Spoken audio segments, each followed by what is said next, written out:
Welcome to the year 2007. That's the year I bought this VW T3 or T25 16-inch Synchro, a 1991 turbo diesel Caravelle. It was used by the Finnish army as a border patrol vehicle checking the Russian border, and in 2007 I paid €5,500 for it.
It went from blue to this very new color from Fiat. It's called Samba Orange 505, and I think it was called a mica paint rather than a metallic, as it has no black in the ingredients.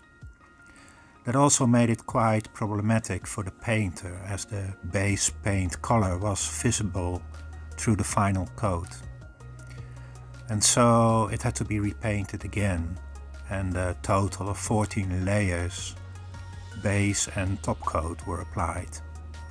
And yes, the painter should have used the base paint in the right color. But we didn't know back then. As I said, it was a new color. So 2007. Unfortunately, back then filming with your phone was not as common as it would be now, and it would only allow for short videos and in a rather poor quality, MP2 I think. So more photos than videos, I'm afraid, but I hope you find it entertaining anyway. So I thought it would be great to use this light grey fabric for the inside. It looks very dandy, but it's impossible to keep clean. The doorboards were a custom one-off sort of thing, and I think they turned out quite well. The white mud flaps look horrible, and I swapped them for black ones later on. The original 1.6 turbo diesel 75 horsepower engine finally gave up, and I swapped it for a completely rebuilt 1.9 TDI with a custom mechanical Bosch pump with a 12mm plunger. I swapped the injectors for Fratelli ones and stayed on the safe side with about 140 bhp. I fitted this Boss muffler from Kawasaki, but I changed it later to something more simple and very sexy.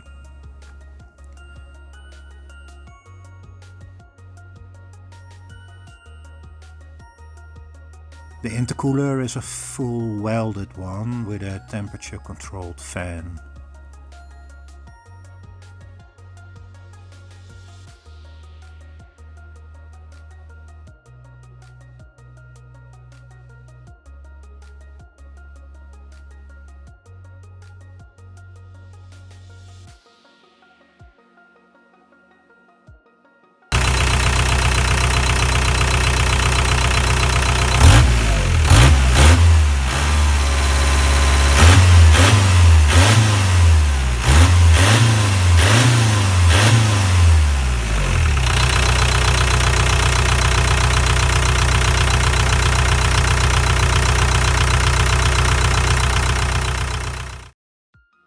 I made an air filter box with parts of a Dodge Ram van, nice and compact but with a high airflow.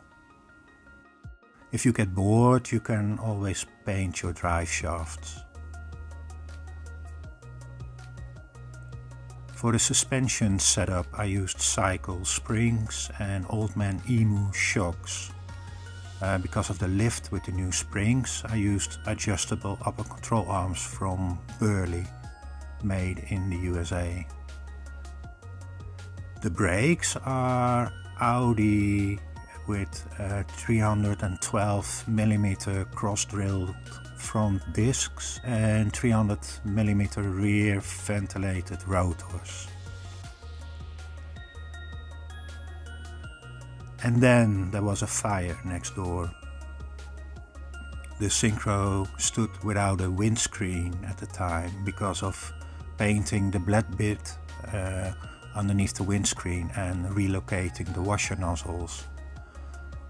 Soot got into the interior and luckily the insurance covered the deep cleaning of the van. But together with my neighbors I lost my workshop that day. It took a while, but I found a new workshop in a wonderful location.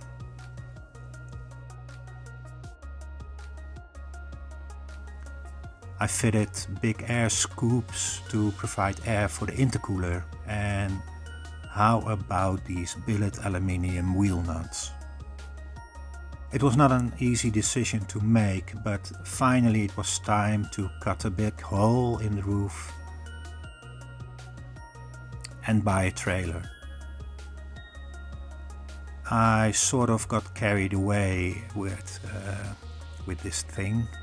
I widened the track, fitted the same Ronal R7 wheels, had it painted in the same color, and added so much stuff to the outside it would make a Land Rover owner jealous.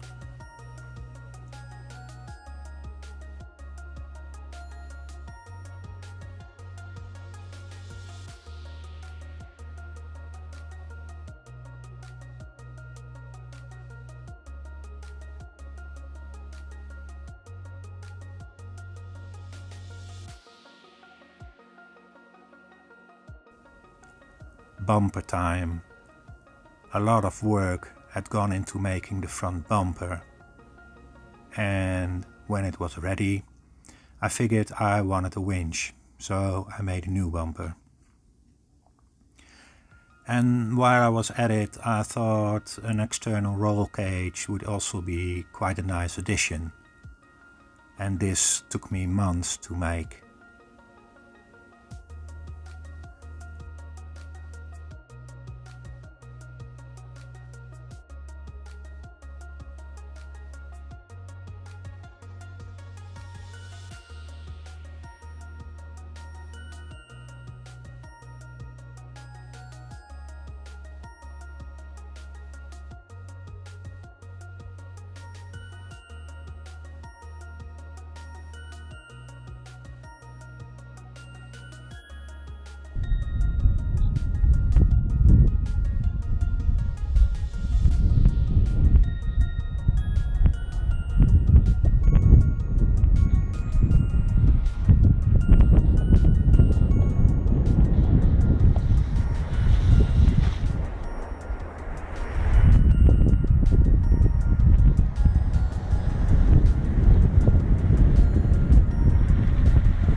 And then there were the long-range fuel tanks.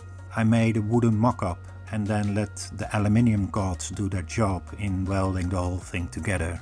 An electric fuel pump would pump the fuel from the long-range tanks into the main tank, and they both would add about 150 liters to the 75 or so liters in the main tank.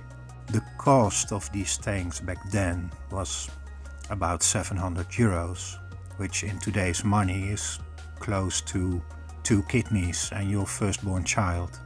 All this time I drove around with no interior, nothing, just an empty van.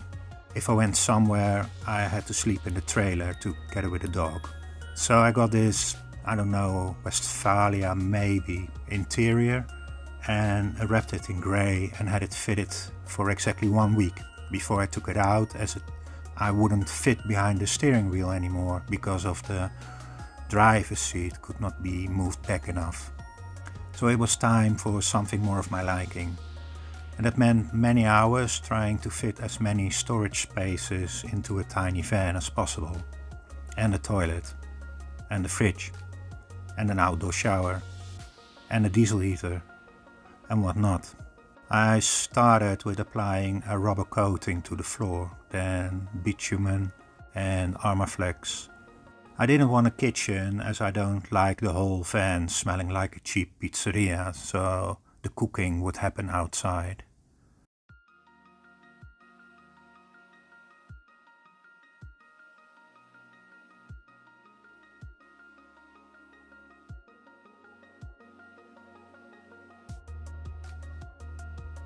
I fitted a shower plug so we could shower outside.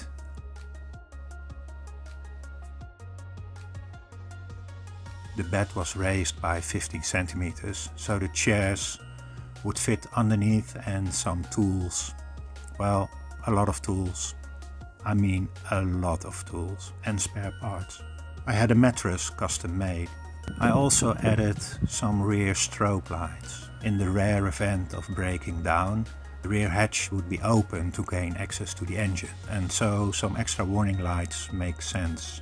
In the front I fitted in and outside temperature displays and some extra lights and storage. I had racing seats embroidered with the TRAILBREAKER logo and never fitted them. Yes, I know.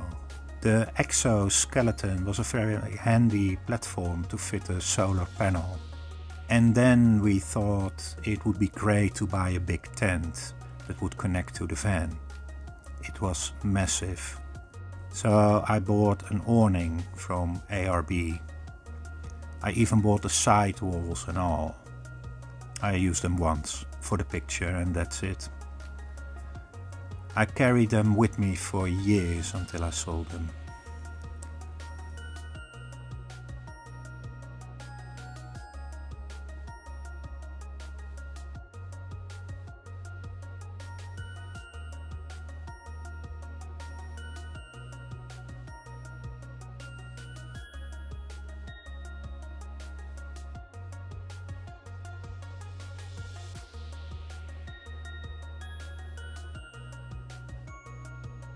Underneath the dash I fitted a T-Max air compressor.